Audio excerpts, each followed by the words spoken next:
శ్రీ గురుపే నమః. శ్రీ మహాగణపతి నమః. 5 జూలై నుండి 21 జూలై వరకు రాబోతున్నటువంటి అమావాస్య నుండి పౌర్ణమి వరకు చంద్రమను అనుసరించి గోచార రీత్యా ఈ యొక్క 15 రోజుల కాలం మకర రాశి వారికి ఎలా ఉండబోతుందని చూద్దాం. మకర రాశి వారిని మనం గమనించినట్లయితే ఈ రాశి వారికి వచ్చినప్పటికీ ధనస్థానాల్లోకి వచ్చినప్పటికీ శనిగ్రహ సంచారం, ఏలినాటి శని ప్రభావం అనేది ఉంది. అదేవిధంగా తృతీయంలో రాహువు అనుకూలమైనటువంటి స్థానంలో ఉన్నాడు. చతుర్థంలో వచ్చేటప్పటికీ కుజగ్రహ సంచారం 12వ తారీఖున పంచమంలోకి మారబోతున్నాడు. అదేవిధంగా పంచమంలో గురువు అనుకూలమైనటువంటి స్థానం 12వ తారీఖున గురువు కుజుడు యొక్క కలయిక అనేది జరుగుతున్నది.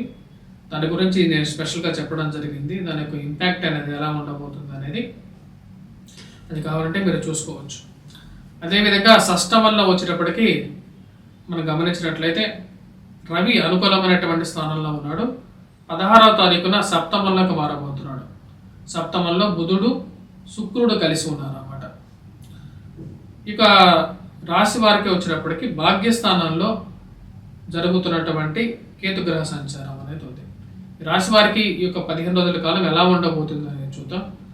రవి యొక్క అనుకూలత అనేది రాశి వారికి 16వ తారీఖు వరకు అనుకూలంగా ఉంది. ఇది వృత్తిరీత్యా వ్యాపార రీత్యా కూడా అనుకూలంగా ఉంటుంది. 16వ తారీఖు వరకు సంఘంలో గౌరవము గుర్తింపు ఉన్నటువంటి వారితో పరిచయాలు అనేది ఏర్పడడం అనేది జరుగుతుంది. ప్రమోషన్స్ ఇంక్రిమెంట్స్ విషయాల్లో సానుకూలమైనటువంటి ఫలితాలు పొందడం అనేది జరుగుతుంది. రాశి వారికి 16వ తారీఖు తర్వాత వచ్చినప్పటికీ సప్తమంలోకి రవిగ్రహ సంచారం అనేది జరుగుతుంది. రవికి శుక్రుడికి వచ్చినప్పటికీ వ్యతిరేకమైనటువంటి అంటే శత్రుత్వం అనేది ఉందన్నమాట. ఎప్పుడైతే శత్రుత్వం రవికి శుక్రుడికి ప్రతిబంధకంగా ఉంటుందో స్త్రీలతో కొంచెం జాగ్రత్తగా ఉండండి. స్త్రీ సంబంధితమైన వ్యవహారాలకి దూరంగా ఉండండి.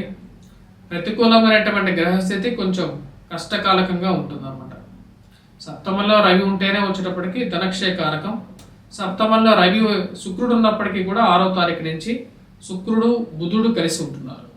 ఈ శుక్రుడు 6వ తారీఖున ఎప్పుడైతే వస్తాడో అప్పటి నుంచి కూడా కొంచెం ప్రతిబంధకంగా ఉంటుంది అన్నమాట. అభిప్రాయ భేదాలు ఎక్కువగా ఉంటాయి. అనుకోకుండా విరోధాలు జరగటం ఇవన్నీ కొంచెం నెగిటివ్గా ఇంపాక్ట్ అయ్యే విధంగా ఉంటుంది. అదేవిధంగా ఈ రాశి వారు మనం గమనించినట్లయితే జన్మరాశిలోకి ధనస్థానాల్లోకి శనిగ్రహ సంచారం జరుగుతున్నప్పుడు ఇరుగు పొరుగు సఖ్యత విషయంలో కొన్ని జాగ్రత్తలు తీసుకోవాలి. ఆ విషయంలో జాగ్రత్తగా ఉండండి. ఖర్చు అనేది కొంచెం ఎక్కువగానే ఉంటుంది. ఇరుగు పొరుగు సఖ్యత విషయంతో పాటు కుటుంబంలో అన్యోన్యత గురించి అంటే ఐక్యత గురించి ఎక్కువగా మీరు ప్రయత్నం చేస్తూ ఉండాలి. రాజకీయ చతురత సాధించగలుగుతారు. రాజకీయ పరంగా కూడా ఎదగడానికి అనుకూలమైనటువంటి గ్రహస్థితిగా గోచరిస్తున్నారు. రాహు యొక్క అనుకూలత అనేది బాగా కలిసి వస్తుంది. జీవిత భాగస్వామి యొక్క ఆరోగ్య సంబంధితమైన విషయాల్లో అష్టమంలో కేతు భాగ్యస్థానాల్లో ఉన్నటువంటి కేతు కొంచెం ఎఫెక్ట్ అనేది ఇవ్వగలుగుతాడు. ఈ రాశి వారికి వచ్చినప్పటికీ గురువు యొక్క అనుకూలత విద్యార్థులకి ఒక పాజిటివ్ ఇంపాక్ట్ ఇవ్వగలుగుతుంది అన్నమాట. ఎందుకంటే గురువు పంచమంలో సంచారం చేస్తున్నప్పుడు విద్యార్థులతో పాటు సంతాన సంబంధితమైన విషయాల్లో కూడా అనుకూలంగా ఉంటుంది. పుత్ర సంతాన ప్రాప్తి కలగటానికి అవకాశం అనేది ఎక్కువగా గోచరిస్తూ ఉండాలి. అంటే పంచమంలో గురుగ్రహ సంచారం జరుగుతున్నప్పుడు సంతాన యోగం అనేది ఉంటుంది. వివాహ ప్రయత్న సంబంధితమైన విషయాల్లో కూడా అనుకూలమైనటువంటి ఫలితాలు మకర రాశి వారికి పొందగలుగుతారు. కానీ ఇప్పుడున్నటువంటి గ్రహస్థితి పంచమంలో ఒక కుజుగ్రహ సంచారం జరుగుతున్నప్పుడు అనుకూలంగా ఉండదు. అంటే అంత పాజిటివ్ ఇంపాక్ట్ ఉండదు. అభిప్రాయ భేదాలు మరి అదేవిధంగా వ్యాపారంలో కూడా అంత సానుకూలంగా కూడా ఉండదు అన్నమాట. 12వ తారీఖు నుంచి షష్టమంలో ఉన్నటువంటి రవి సప్తమంలోకి ఎప్పుడైతే మారతాడో శుక్రుడితో కలిసినప్పుడు కొంచెం ఎక్కువగా ప్రతిబంధకంగా ఉంటూ ఉంటాడు. ఆ విషయాన్ని గమనించాలి. అదేవిధంగా ఈ రాశి వారికి వచ్చినప్పటికీ ముఖ్యంగా మనం గమనించినట్లయితే ఫైనాన్షియల్గా కొద్ది ఖర్చు అనేది ఎక్కువగా ఉండే విధంగా ఉంది. 2 వారాల్లో మనం గమనించినట్లయితే మొదటి వారంలో చతుర్థంలో ఉన్నటువంటి కుజుడు పంచమంలోకి రాబోతున్నాడు. మొదటి వారంలో కొంచెం ఎక్కువ పాజిటివ్ రిజల్ట్స్. ఎందుకంటే షష్టమంలో రవి అనుకూలంగా ఉన్నాడు కాబట్టి అనుకూలమైనటువంటి రవిగ్రహ సంచారం అనేది 16వ తారీఖు వరకు వీరికి బాగా అనుకూలిస్తుంది. 2వ వారంలో మనం చూసినట్లయితే అంటే రవి తను మార్పు ఎప్పుడైతే సప్తమంలోకి మారుతాడో అప్పుడు కొంచెం ప్రతిబంధకంగా మారే విధంగా ఉంటుంది. ఆ యొక్క అనవసరమైనటువంటి గొడవలు ఒక ప్రాబ్లమాటిక్ సిచ్యువేషన్ని క్రియేట్ చేసే విధంగా ఉంటుంది. ఆ విషయాన్ని గమనించాలి. అదేవిధంగా 16వ తారీఖు తర్వాత కూడా ఖర్చు అనేది కొంచెం కంట్రోల్డ్గా ఉంటే ప్రయాణంలో కూడా కొద్దిగా ఎక్కువగా అలసిపోవటం అనేది జరుగుతుంటుంది. కాబట్టి ఆ విషయాన్ని 1-2 సార్లు గమనించాలి. ఈ రాశి వారికి వచ్చేటప్పటికీ వ్యాపార ప్రయత్న సంబంధితమైన విషయాల్లో 16వ తారీఖు వరకు మంచి అవకాశాలు అనేవి మీకు రావటం జరుగుతుంది. 16 నుంచి కొంచెం సామాన్యమైనటువంటి మిశ్రమమైనటువంటి ఫలితాలుగానే చెప్పచ్చు. గురుగ్రహ అనుకూలత రీత్యా వ్యాపారంలో వీరికి అనుకూలంగానే ఉంటుంది 16వ తారీఖు వరకు.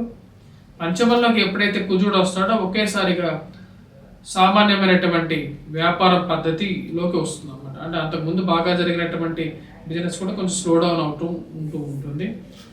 సమయానికి వచ్చి మనీ డబ్బు రొటేషన్లో విద్య పద్ధతిలో కొంచెం జరగకపోవటం అనేది అర్థం కానటువంటి పరిస్థితిగా గోచరిస్తూ ఉన్నది. ఈ రాశి వారికి ఈ యొక్క 2 వారాల్లో మనం చూసినట్లయితే మొదటి వారంలో కొంచెం ఎక్కువగా అనుకూలమైనటువంటి గ్రహస్థితి, 2వ వారంలో కొంచెం మిశ్రమమైనటువంటి పరిస్థితిగా గోచరిస్తున్నది. ఆ విషయాన్ని 1-2 సార్లు గమనించుకోవాలి. 2వ వారంలో కొన్ని జాగ్రత్తలు కూడా తీసుకోవాల్సినటువంటి ముఖ్యమైనటువంటి సూచన. వివాహ ప్రయత్న సంబంధితమైన విషయాలు ఈ రాశి వారికి సానుకూలమైనటువంటి ఫలితాలు పొందగలుగుతారు. ఎందుకంటే గురువు యొక్క అనుకూలత అనేది బాగా కలిసి వస్తున్నది ఈ రాశి వారికి. సప్తమంలోకి శుక్రుడు ఉండటం అనేది కొంచెం ప్రతిబంధకంగా ఉన్నప్పటికీ కూడా దగ్గర వచ్చినటువంటి కొన్ని సంబంధాల్లో భేదాభిప్రాయాలు కూడా అనుకోకుండా తగాదాలు కూడా అవ్వటం అనేది కొంచెం ప్రతిబంధకంగా ఉంటుంది. ఆ విషయాల్లో గమనించుకోవాలి. 2వ వారంలో కొన్ని జాగ్రత్తలు కూడా తీసుకోవాలి ఈ రాశి వారు. వ్యాపార ప్రయత్న సంబంధితమైన విషయాలతో పాటు రాజకీయ పరంగా కూడా ఈ రాశి వారికి కొంచెం కలిసి వచ్చే విధంగా కూడా ఉంది. రాశి వారు చేసుకోవాల్సినటువంటి పరిహారాల్లో ముఖ్యంగా కుజగ్రహ ఆరాధన అనేది చాలా ముఖ్యం. సుబ్రహ్మణ్యేశ్వర స్వామిని పూజించటం. చతుర్థంలో ఉన్నటువంటి కుజుడు అంత యోగ్యాన్ని ఇవ్వడు కాబట్టి పంచమంలోకి రాబోతున్నటువంటి కుజుడు కూడా కొంచెం ఖర్చుకారకుడుగా మారుతూ ఉంటాడు. ఆ విషయాన్ని గమనించండి. అనుకోకుండా డబ్బు ఖర్చు పెట్టకుండా జాగ్రత్తగా ఉండాల్సినటువంటి ముఖ్యమైనటువంటి సూచన. సుబ్రహ్మణ్యేశ్వర స్వామి ఆరాధన చేయండి. కుజగ్రహ మంత్ర జపం చేసుకోవాలి. అదేవిధంగా ఈ రాశి వారు చేసుకోవాల్సినటువంటి ఇంకా కొన్ని పరిహారాల్లో ముఖ్యమైనది వచ్చేటప్పటికి రవిగ్రహ ఆరాధన అనేది చేయాలి. సూర్యారాధన అనేది చేయాలి. ఎందుకంటే సప్తమంలోకి వచ్చినటువంటి రవి ఎంత యోగ్యాన్ని ఇవ్వడు కాబట్టి ఈ రాశి వారు ముఖ్యంగా సూర్యారాధన, సూర్య నమస్కారాలు, సూర్యుడికి అర్ఘ్యాన్ని సమర్పించడం, అదేవిధంగా వెంకటేశ్వర స్వామి దేవాలయ దర్శనం అనేది వీరికి అనుకూలమైనటువంటి ఫలితాలు ఇవ్వగలుగుతుంది. స్వస్తి.